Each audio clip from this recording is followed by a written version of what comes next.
오는 10월 16일 이 부산 금정구청장 보궐선거를 포함해서 재보궐선거가 치러지는데 기초단체장 선거의 경우 거대 양당의 텃밭에서 이제 치러지는 터라 관심도가 좀 떨어지는 것 같긴 합니다. 오히려 민주당과 조국혁신당 간의 신경전을 둘러싼 기사들이 눈에 좀 띄는 편인데 김 교수님, 이 재보궐선거의 의미, 관전 포인트까지 함께 좀 짚어주시죠. 예, 지난 4.10 그 총선 이후에 처음 선거죠. 재보궐선거인데 그 이후에 국민들의 여론, 그러니까 뭐 윤석열 대통령은 국민들의 선거 결과를 받들어서 정치를 바꾸겠다 했는데 그렇지 못한 거죠. 국민들 여러 가지 이제 평가를 하실 건데 어쨌든 기초단체장 네 군데를 보면은 그 부산 금정하고 인천 강화는 국민의힘 우세 지역이시고요. 전남 영광하고 곡성은 진보 진영 우세 지역입니다. 네. 그러면은 일단 부산을 보면은 금정은 뭐 역대적으로 총선이든 기타 여러 선거에서 국민의힘의 견고한 지지세가 있는 곳이죠. 근데 여기에 2018년 7대 구청장 선거에서 그 민주당의 정미영 씨가 당선이 됐는데 이변이 나올지 요거는 한번 두고 볼 내용인데 일단 큰 변화가 없으면은 뭐 국민의힘의 우세 지역인데 문제는 전남 지역에서 하는 두 군데 영광 곡성 지역인데 네. 여기에 조국혁신당이 이제 들어왔다는 거죠. 그렇죠. 조국혁신당이 지난 총선에서 정당 선거에서 1위를 한 전남에서 했지 않습니까? 네. 따라서 더불어민주당과 조국혁신당이 2파전이 될 것인데 그렇다는 이야기는 여러 가지 지금 여론조사 결과도 나오고 있지만은 두 정당이 후보 단일화를 할 것인지 또 하지 않는다면은 득표율은 어떻게 나올 것인지 하는 것들이 어떻게 보면 관전 포인트가 될 거고요. 어떤 결과에 따라서 만약에 뭐 부산 금정에서 국민의힘이 패배한다 되면은 윤석열 정부에 큰 타격을 입고 그다음에 전남 지역에서 만약에 더불어민주당이 패배한다라고 하면은 이 또한 더불어민주당이 큰 패배가 되고 조국혁신당은 내후년에 치르는 지방선거에 하나 돌파구를 하나 보여줄 수 있는 거고요. 저는 조금 더 다르게 보는 게 또 하나가 네. 서울시 교육감 선거를 좀 잘 봐야 될 것 같아요. 서울시 교육감 선거. 예, 여기에 지금 진보 진영하고 후보 저기 보수 진영들의 후보가 결정이 되었거든요. 네. 여기에서 만약에 진보 후보 그대로 당선이 된다. 혹은 뭐 보수 후보가 되는 것에 따라서 현 정부의 끼치는 영향력은 훨씬 더 클 것으로 봅니다. 그래서 관심도는 어떻게 보면 서울시 교육감 선거를 한번 유심히 보실 필요가 있다. 저는 그렇게 생각합니다. 이성수 교수님, 네, 예. 보궐선거 예. 어떤 의미가 있는지 또 관전 포인트까지 짚어주시죠. 저도 가장 제일 중요한 선거는 서울시 교육감 선거다 이거는 이렇게 보고 두 분이 있었는데 같군요. 예, 제 이야기할 때 저도 같은 의견이었는데 말씀을 하시더라고요. 네. 그게 이제 가장 중요한 부분이고, 근데 이제 저는 또 다른 관점에서는 이렇게 보고 있습니다. 자, 우리가 이 보궐선거를 왜 치르게 되는가를 제가 한번 찾아봤습니다. 이 참 재미있는 결과가 나왔더라고요. 뭡니까? 자, 진보 진영은요. 네. 후보자들의 문제, 저 기존에 있던 그 군수 문제가 있었고, 그 보수의 그 국민의힘 쪽은 두 분 다 사망을 했더라고요. 자, 금정구청장 김재윤 전 구청장 임기중 사망. 맞아요. 인천광역시 강화군수 유천호 전 군수 임기중 사망. 그런데 민주당을 보겠습니다. 이상설 전 군수 공직선거법 위반 당선 무효. 전남 군수 민주당 사유 이것도 마찬가지로 공직선거법 위반으로 당선 무효. 자, 여기서 느껴지는 것은 국민의힘 두 분은 어쨌든 임기중 사망입니다. 뭘 어떤 이유로 사망을 했는지 질병이 있었다 뭐 이런 걸 떠나가지고 개인의 어떤 그런 정치적 하자 때문에 사임한 자리가 공석이 된 건 아니고요. 근데 민주당 같은 경우에는 지금 선거법 위반입니다. 그다음에 조희연도 마찬가지입니다. 서울시 교육감 상실한 게 이 사실은 진보 교육감인데 불법 채용 아닙니까, 그죠? 불법 기존의 그 선생님들 다시 채용한 거니까. 우리 이런 것들을 보고 국민들이 좀 보는 관점이 좀 있지 않을까. 우리가 보통 보면은 이런 부분들 기존의 과거에도 그랬습니다. 국민의힘이든 그 어떤 당이든 앞에 후보자로 인해서 새로 선거를 치를 때, 보궐선거를 치를 때는 후보를 안 내기로 했던 그런 적도 있었습니다. 그렇다면은 이런 부분들을 제대로 봤을 때 뭐 사망은 어쩔 수 없지만 이런 당선 무효행이 두 분 다 이렇게 나왔다라는 것은 민주당도 좀 고민을 좀 해봐야 되지 않겠는가. 그런 부분을 제가 좀 생각을 좀 해봤습니다. 그래서 그런 부분들을 중심을 두고 지금 전남도 영광군수라든지 이런 부분, 그다음에 요 곡성군수 이분들은 조국 혁신당 여기서 과연 저는 크게 힘을 발휘 못할 거라고 보고 있고요. 그래요. 어차피 민주당이고 조국 혁신당에서 후보를 낸다 해도 그 색은 결국 민주당 색일 거다. 그래서 큰 의미가 없다. 저는 그렇게 생각을 하고 있습니다. 네. 자, 이제 본론으로 넘어가서 국제 정치 얘기를 해보죠. 먼저 미국 대선 이 민주당 해리스 돌풍이 거셌는데 최근에는 좀 주춤한 것 같아요. 마지막까지 결과를 예단할 수 없는 초박빙 승부가 될 거란 예측인데 지금 분위기 어떻게 평가하시는지 김 교수님부터 말씀해 주시죠. 예. 뭐 말씀하신 대로 현재 누가 당선될지 쉽게 예측하기 힘든 그런 상황입니다. 그러니까 미국 대선은 어떻게 보면 간단할 수가 있는데 50개 주의 선거인단을 성자 독식주에 따라서 하는데 그중에 한 40여 개 주는 지난 한 5, 60년간 변화가 없습니다. 민주당을 찍으면 민주당, 공화당을 찍으면 공화당을 찍는데 지금 이제 항상 그 지면에 많이 나오는 것처럼 7개 경합주가 있습니다. 이 7개 경합주가 이제 어느 쪽으로 가느냐라는 것이 이번 대선의 결정타가 될 가능성이 높은데 해리스 같은 경우는 전당대회 효과에 따라서 지지율이 소폭 상승이 되어졌죠. 그래서 조금 올랐는데 결국은 이제 전당대회 효과는 이제 끝났고요. 그래서 지금 다 여론조사 결과는 박빙으로 나오는데 문제는 추세선이 바뀌었다는 겁니다. 이전에 바이든하고 트럼프 같은 경우에 많은 사람들이 예상컨대 트럼프가 될 것으로 추측을 했거든요. 네. 추정을 했는데 토론 이후에 바이든이 사퇴를 하고 해리스가 들어온 상태에서 트럼프의 지지율은 정체고 상승은 하지 않고 있거든요. 정체든 혹은 어떤 특정 지역 같은 경우는 하강 곡선을 그리고 있고 반면 해리스 같은 경우는 컨벤션 효과를 얻어서 상승을 했지만은도 좀 반납을 했지만은도 추세선을 본다고 하면 최소한 정체 혹은 상승을 겪고 있거든요. 그래서 오차범위 아니지만은도 네. 두 사람의 그 미묘한 추세선의 변화 이런 것에 따라서 한번 쉽게 예측은 하기 힘들지만은도 굉장히 흥미로운 가능성이 있다. 일단 트럼프가 무조건 된다라는 것은 일단은 사라졌다. 예, 그렇게 볼 수 있습니다. 며칠 정도 남았나요 지금? 11월 5일 하죠. 이 교수님 어떻게 보십니까? 뭐 누구나 다 예상할 수 있듯이 참 이 네. 초박빙이라 그러는데 네, 네. 그건 이제 다 지금 나오고 있는 부분이고요. 지금 근데 이제 이게 이제 여론조사도 했던 부분을 제가 좀 조사를 해봤는데 그 더힐하고 에머슨 칼리지가 조사를 했는데요. 이게 사실은 조지아주에서 트럼프 후보가 50%, 해리스가 47%, 애리조나 트럼프 49, 해리스 48. 거의 뭐 1, 2% 차이입니다. 그러네요. 예, 그렇기 별 때문에 차이가 안 나네. 사실 큰 의미가 없습니다. 이게 또 뭐 몇만 명도 아니고 몇천 명 정도인데 그래서 이걸 가지고 미래를 예측하기는 힘들다.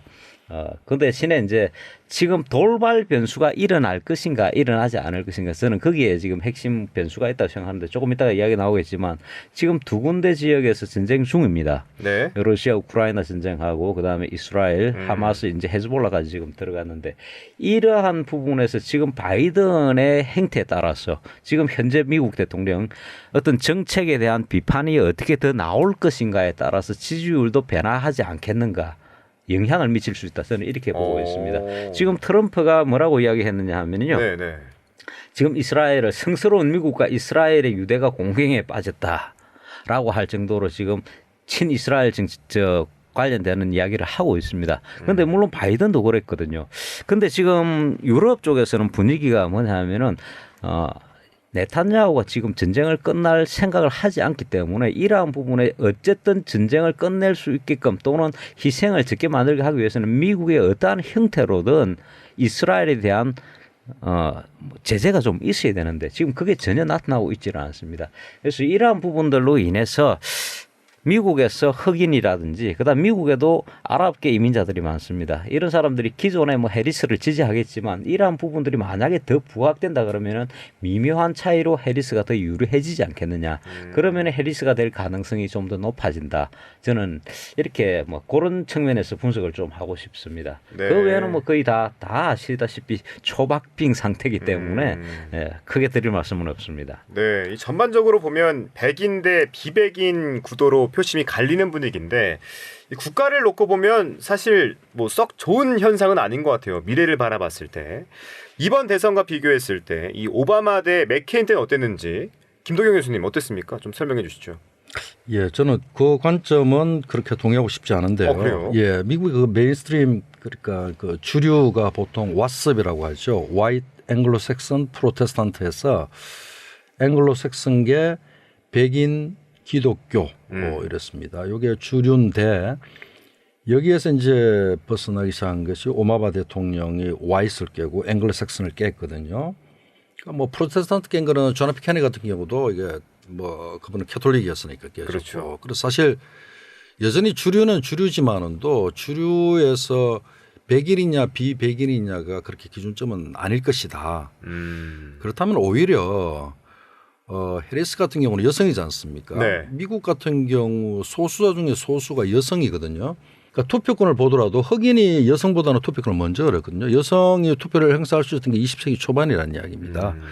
그리고 이전 선거에서 힐러리 클린턴 같은 경우에도 굉장히 어떻게 보면 당선 가능성이 굉장히 높았는데 백인 남성들의 반감이 굉장히 컸습니다. 그래서 떨어졌는데 그러한 그 도전이 한번 있었기 때문에 네.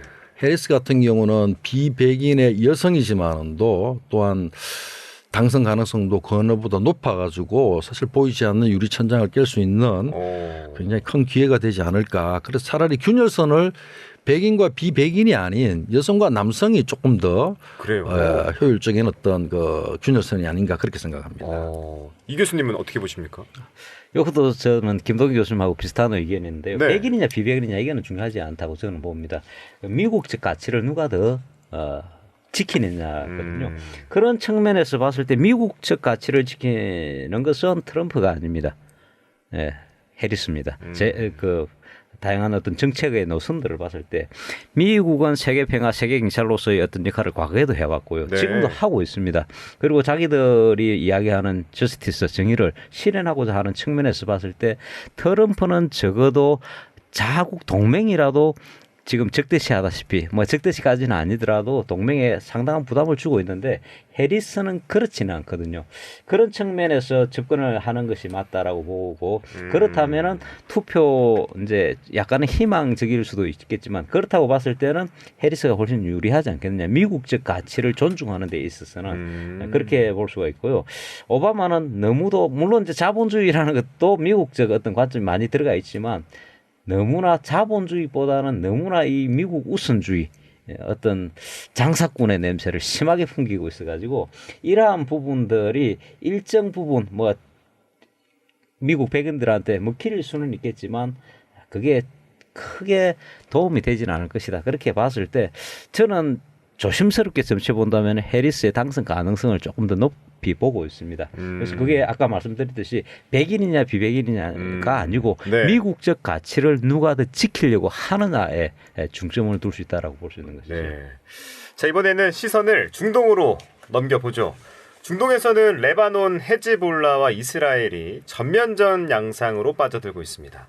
충격적인 삐삐 폭발 사건도 그렇고요. 이스라엘의 의도가 뭘지 궁금한데 왜 이렇게 전선을 마구 확장하는 걸지 이거는 이성수 교수님께 먼저 여쭤보겠습니다. 왜 그런 겁니까? 예, 우리가 저번에서도 한번 이야기했었습니다. 네타냐후 이야기를 했었는데요. 제가 그때도 말씀을 드렸습니다. 절대 이스라엘은 전쟁을 쉽게 끝내지 않을 것이다. 전쟁을 계속 끌고 갈 것이다. 그것이 네타냐후의 자기의 어떤 정권을 유지하는 수단이기도 하고요. 또 하나는 지금 미국 방금 전에 우리 이야기했듯이 미국에 지금 대선이 있지 않습니까? 네. 이 미국 대선이 끝나기 전까지 도 계속 갈 겁니다. 최소한 그 정도까지 갈 것이고 새로운 정권이 그게 해리스든 트럼프든 됐을 때 거기에서 나오는 결과에 따라서 전쟁을 끝낼 것이냐 말 것이냐를 결정을 하게 될 겁니다. 그 분야에 따라서 예, 적어도 미 대선 전까지는 그 어떤 해결책도 나오지 않을 것이고 미 대선이 끝났다 하더라도 그 대통령에 따라서 전쟁이 지속될 가능성도 있고 스톱할 가능성이 있습니다. 제가 볼 때는 만약에 트럼프가 대통령이 된다 그러면은 전쟁이 좀 더 지속될 가능성이 높습니다. 해리스가 된다 그러면은 전쟁을 어쨌든 간에 끝내려고 할 겁니다. 민주당의 대중동 정책은 과거에 빌 클린턴이 했듯이 다자주의를 표방하면서 아랍과 이스라엘의 평화 공존을 내세웠거든요. 그게 민주당의 정통적인 중동 정책이었습니다. 그렇다면은 그런 측면에서 봤을 때 해리스는 그 어떤 평화라는 그런 개념으로 이 중동 문제를 바라볼 수밖에 없고요. 그렇다면은 이스라엘과 이 팔레스타인 하마스 헤즈볼라 간의 평화를 위한 협상을 할 것이다. 좀 더 강력하게 추구할 것이다. 이렇게 볼 수가 있고요. 지금 이스라엘 같은 경우에는 지난번에도 말씀드렸지만 네타냐후가 국내 정치적으로 상당히 큰 문제를 안고 있습니다. 사부파를 무력화시켰거든요. 국민들이 네타냐후에 대해서 반감을 엄청나게 많이 가지고 있습니다. 그런데 이번에 여론조사를 해보니까 이 네타냐후의 지지도가 올라갔습니다. 이게 뭐냐 하면은 뭐예요, 그게? 비록 네타냐후에 대해서 반대를 하지만 이 하마스나 헤즈볼라에 대한 이 걱정도 엄청나게 많이 하고 있다라는 거죠. 이스라엘 유대인들이. 그래서 이 헤즈볼라 같은 경우는 사실은 원래는 히즈발라라 그럽니다. 알라의 당이거든요. 네. 이 팔레스타인 땅 역사적으로 거슬러 올라갈 수 있는데 이 땅 자체는 아랍인들의 땅이었습니다. 이 땅에 이스라엘이 국기를 꽂고 이스라엘의 국가를 건설을 했기 때문에 여기에서 이 팔레스타인 하마스라든지 헤즈볼라는 끊임없이 이스라엘과의 분쟁을 해왔던 단체들입니다. 네. 그렇기 때문에 그에 대한 반대 의견으로 이스라엘 유대인 국민들은 항상 위기감을 갖고 있었고요. 그걸 지금 네타냐후가 아주 시적절하게 잘 이용을 하고 있는 상황이다. 이런 상황이기 때문에요. 제가 아마 네타냐후라도 전쟁을 안 끝낼 겁니다. 끊임없이 밀어붙일 것이고. 근데 이제 문제는 뭐냐면 이번에 삐삐하고 우리가 흔히 말하는 그 무슨 호출기죠. 그러니까요. 무슨 폭발했잖아요. 호출기하고 그거 무전기도 네. 폭발했습니다. 이건 정말 해서는 안 되는 부분 중에 하나다. 왜냐하면 이 어떤 통신기기들이 히즈볼라나 이 하마스한테만 간 게 아닐 수도 있거든요. 그렇다 그러면은 앞으로 이러한 것들이 다 무기화가 될 수 있다. 우리가 사용하는 헤드폰도 무기화가 될 수 있다. 그런 어떤 아주 안 좋은 상황을 지금 만들어 버렸단 말입니다. 그래서 사실은 전지구촌적으로 언제든지 누구든지 테러의 희생이 될 수 있다라고 볼 수 있는 겁니다. 이거 사실은 이스라엘이 일으킨 테러입니다. 이게 과연 이 무슨 호출기와 무전기를 무장단체들만 갖고 있었느냐? 아닐 수도 있거든요. 그렇죠. 그렇다 그러면 이건 테러고 테러의 개념에 그게 있습니다. 불특정 다수를 상대로 공격을 하는 거거든요. 지금 이게 이스라엘 했던 거는 불특정 다수를 향해서 공격을 했던 거고 병원도 공격을 했고 학교도 공격을 했습니다. 그래서 사실은 과거에 마틴 루터가 이야기했듯이 유대인 악마론을 내세웠듯이 지금 이스라엘 특히 네타냐후는 악마의 길을 가지고 가고 있지 않은가. 저는 그렇게 좀 강하게 이야기를 드리고 싶습니다. 네. 사람이라면 이 지금 학살을 멈춰야 됩니다. 네. 김 교수님은 어떻게 보십니까? 예, 일단 3, 4일 동안에 이스라엘이 2006년 2차 레바논 전쟁 때보다 더 강력하게 헤즈볼라의 지휘관 요원들 한 70%를 3, 4일 동안 제거를 다 했거든요. 뭐 당연히 전체적으로 500여 명의 사상자도 났지만은 또 화력도 많이 제거가 되었고 초기에 기선을 완벽하게 제압을 했죠. 비 교수님도 말씀드렸지만은 또 네타냐후의 권력 야욕, 미국 대선이나 외부 환경 여러 가지 해서 기본적으로 레바논을 거의 이제 뭐 괴멸시키는 정도 단계까지 갈 것으로 생각되어지는데 기본적으로 이스라엘이 승리하기 위해서는 지금 속으로는 많이 기대를 하겠죠. 이란이 참전하기를 바랄 겁니다. 기본적으로 시아파의 종주국인 이란이 저항의 축인 하마스나 헤즈볼라가 저렇게 공격을 당하고 미사일 공격을 해달라는 요청을 받았는데도 불구하고 이란의 대통령인 페제시키안이 유엔 총회에서 네. 거의 뭐 연설을 들어보면은 자기들은 평화를 추구하고 참전하지 않을 것으로 나오거든요. 결국은 슬프게도 헤즈볼라만 피해를 극렬하게 입을 가능성이 높습니다. 그러니까 이스라엘 입장에서는 이란이 참전을 하고 중동 질서를 재편하고 싶은 욕심이 굉장히 클 겁니다. 뭐 단초에야 뭐 네타냐후도 뭐 권력 여러 가지 복합적으로 개입이 되지만은도 네네. 그러니까 결국은 이란이 참여하느냐 참여하느냐 참여하면은 결국은 이스라엘의 승리가 될 것이고 이란이 참여하지 않으면은 이스라엘 같은 경우는 여론이나 기타 여러 가지에서 결국 뭐 그렇게 원하는 바에 전략적 승리를 얻기는 힘들 것이다 그렇게 생각합니다. 자 그럼 중동도 그렇고 러시아 우크라이나 전쟁에서도 뭐 미국의 역할이 크게 뚜렷하게 보이지 않거든요. 미 대선 결과에 따라 드라마틱한 변화가 일어날지 아까 뭐 이 교수님께서 잠깐 언급해 주셨는데 이 교수님께 먼저 여쭙습니다. 미 대선 네. 이후에 어떤 결과를 어떤 양상을 예측하시는지요? 미국 대선 이후에 제가 볼 때는 중동부터 말씀을 드리자면은 아까 말씀드렸듯이 그 트럼프가 된다 그러면은 오히려 전쟁이 조금 더 격화될 가능성도 있다. 물론 트럼프가 뭐 정책을 바꿀 수는 있습니다만은 반면에 해리스가 된다면은 평화 협상을 할 가능성이 있습니다. 그런데 방금 김 교수님께서 이란의 참전 여부를 이야기를 하셨는데 네. 저는 그 부분에 대해서는 참전은 거의 불가능하다. 이란의 불가능한 게 아니라 참전하지 않을 것이다. 참전은 네. 일어나지 않을 이란의 것이다. 정치권이 그렇게 바보가 아닙니다. 쉽게 말하면은 이란은 개입을 전면적으로 절대 하지 않을 겁니다. 헤즈볼라하고 하마스 아까 말씀을 하셨지만 네. 헤즈볼라하고 하마스의 차이 가장 큰 차이가 하마스는 순위파고요. 헤즈볼라는 이란이 지지하는 시아파 무장단체입니다. 네. 그렇다고 봤을 때 그러면 헤즈볼라를 공격했기 때문에 지금 이란도 상당히 붕괴하고 있는 건 사실입니다. 헤즈볼라 거의 수뇌부를 싹쓸이 해버렸거든요. 했지만 그 헤즈볼라도 중요한 게 뭐냐면 이란입니다. 이란 자체입니다. 이란 입장에서는 자기들의 완전한 위험을 감수하면서까지 여기에서 전쟁을 할 의지는 없을 것이다라고 보고 있고요. 지난번에 제가 한번 말씀드린 적이 있는데 중동에서 유일하게 핵무기를 보유한 나라는 이스라엘입니다. 80기 이상 보유하고 있고 이란은 핵을 가지고 있지를 않습니다. 자, 만약에 이란이 이스라엘을 공격한다 하면은 이스라엘이 이란을 핵 공격할 수 있는 빌미를 줄 수도 있습니다. 물론 핵 공격을 하기는 쉽지 않지만 이란은 그걸 알고 있습니다.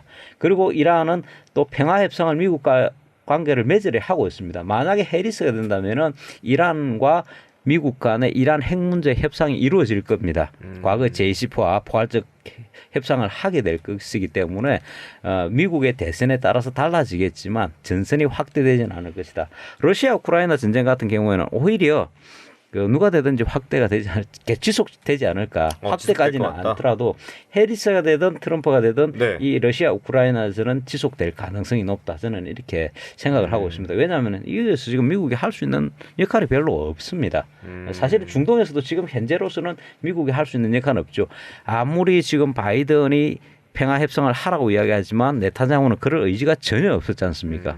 그런 어떤 상태가 지속될 가능성이 있다. 이렇게 판단할 수가 있습니다. 네. 김 교수님, 미 대선 결과에 따라 드라마틱한 변화 있을까요? 뭐 큰 틀에서 이 교수님 설명 다 드린 것 같아서 저는 뭐 특별하게 새롭게 언급할 내용은 없고요. 네. 만약 현재 지금 여러 가지 위기 상황인 중동의 분쟁을 없애는 방법 딱 한 가지입니다. 미국이 이스라엘에 무기 공급을 하지 않으면은 바로 그 다음 날부터 전쟁은 스탑될 겁니다. 그러니까 미국 같은 경우는 지금 뭐 휴전 중재 노력을 한다라고 말만 하지 중동 확전이 미국에게는 전혀 국가 이익이 아니거든요. 그런데도 지금 끌려가지 않습니까? 그러니까 외부에서 보면 굉장히 이상하지 않습니까? 빚쟁이가 이스라엘이 네타냐후가 미국에 요구하지 않습니까? 지금 그 방송에 보시면 F-35 뭐 해서 폭격하고 하지 않습니까? F-35가 실전에 하는 거는 미국 이외에는 이스라엘밖에 없거든요. 근데 그 무기 공급도 그 의회 승인하고 대통령 승인 나서 가지만은도 그 무기도 거의 공짜거든요. 그러니까 이스라엘 국민 한 명당 거의 500불, 600불 정도가 무상으로 지금 제공되고 최대 많이 미국이 원조를 하거든요. 네. 그러니까 이 전쟁을 그만두는 건 딱 한 가지입니다. 미국이 그냥 무기 공급하지 않겠다라고 딱 엄포 놓든지 아니면 실질적으로 행하면은 이스라엘은 전쟁을 그만둘 수밖에 없습니다. 혼자 절대 전쟁 못합니다. 이스라엘은. 알겠습니다.